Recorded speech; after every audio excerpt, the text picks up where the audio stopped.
Well, joining us now to discuss this story and the others making headlines is Bill Bowkett, political reporter at Reaction. Bill, a very good morning to you. How do you feel? Christmas Day, a few days away. It seems like a lot could change between now and then in terms of our freedoms. Indeed. Obviously, yesterday, St. Javid, the Health Secretary, as you just mentioned, saying there are no guarantees in this pandemic and that everything is under review, particularly the idea of introducing further restrictions to curb the spread of the Omicron variant. And he did confirm, and I think this is quite important here, that Parliament would be recalled should they need to pass these new restrictions, which would include a 2-week circuit breaker lockdown after Christmas, and potentially this week we might get an announcement of that. But obviously Boris Johnson is very hesitant about announcing any new measures, given that, as you said, Rosie, your third of the cabinet supposedly rejects further coronavirus measures. And then, as you saw with the Plan B vote last week, there was Boris Johnson's biggest mutiny. Over 100 Tory MPs voted against it. So, yeah, it's really stark reading, given the minutes that Sage have been releasing, and also some of the kind of frivolous claims made by SPIMO as well about 2 million infections and also 6,000 daily deaths as well. So I think we just got to see how this week pans up. As we know, with politics over the last month, it's kind of impossible to predict what the mood both within Westminster and the public is like at the moment. Yeah, Bill, I mean, if all Boris Johnson needs to do is to go for a little walk around London, and he'll see people are self-restricting already. Pubs are empty, restaurants are having cancellations. There is an argument to say the government needs to do nothing because people are now taking this by the scruff of the neck themselves and doing their own restrictions without needing government measures to stop them doing anything.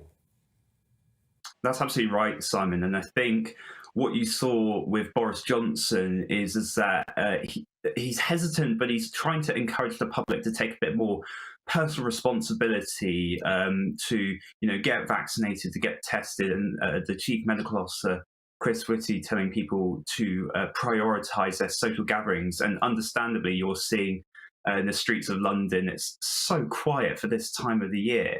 And there's also data to prove that as well.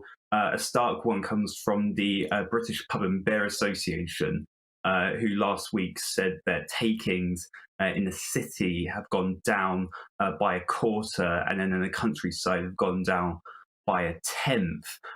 So what you're also going to be noticing over the next week as well is that while there's this discussion going ahead between and crunch talks between Downing Street, the chief scientists, as well as the cabinet, you're also going to see much more discussions between the Chancellor Rishi Sunak and ministers, and also business leaders as well, about new measures that could be introduced to protect struggling businesses should there be further restrictions, potentially cuts in VAT, potentially a return to furlough, potentially return or an increase in coronavirus sick pay. All these put under discussion, because I think that's really important to understand what impact that would have, socially and economically, should there be further restrictions.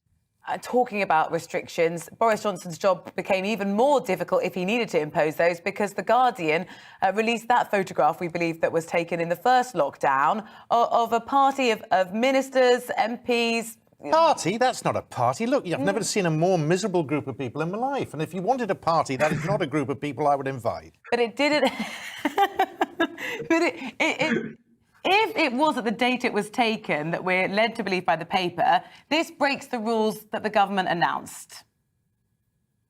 Now, I've seen, obviously, now I think this brings the tally to the total, by my calculation, I think to now 13 suspected kind of gatherings within the wider Partygate.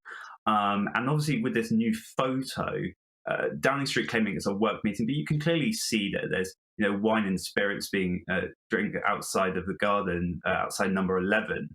And number 10, that having denied last week that this social event even take place, are now saying, well, actually, it was in Downing Street. It's the Prime Minister's home as well as his workspace. So, it's not I've got to the point now where I'm saying it's not as bad as the others, as in like the infamous December the 18th gathering inside number 10. So yeah, I mean, it's bad nonetheless, because what you're seeing now is voters are understandably are starting to take note. In the latest Survation poll, I think commissioned by 38 Degrees, the campaign group, saying that 2/3 of voters think that Boris Johnson is dishonest. And obviously, these are the people that are supposed to be setting by example.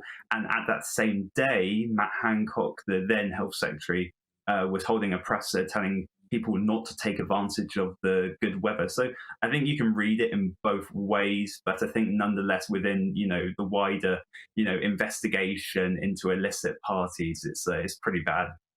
Yeah, you could just argue it's perhaps time to move on. While the investigation into some parties, I mean, I'm sorry, that photograph does not strike me as something necessary to worry about, but there we go. That's me. Let's talk about Nadine Dorries, this wonderful WhatsApp exchange that's been leaked to Sky News, where Nadine Dorries comes to the Prime Minister's defence and is immediately booted out of the WhatsApp group of Tory MPs. Oh, it's just genuinely acting like teenage school children. I think at least what I see it comes from a WhatsApp group called Clean Global Brexit, which I'm assuming is a group that's been, standing for quite a while anyway.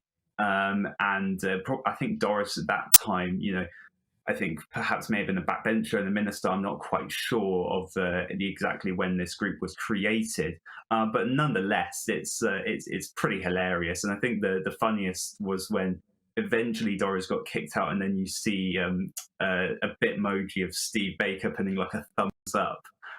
It's just, it's absolutely hilarious. And I do have angst of like the private group chats being leaked, and there is some interest with the resignation of Lord Frost. But what I find hilarious is that Baker, straight after removing Doris from this group, is urging other members not to argue, and that we have troubles enough in our immediate future. So I'm not sure this being leaked is going to help within the wider discussion around party unity.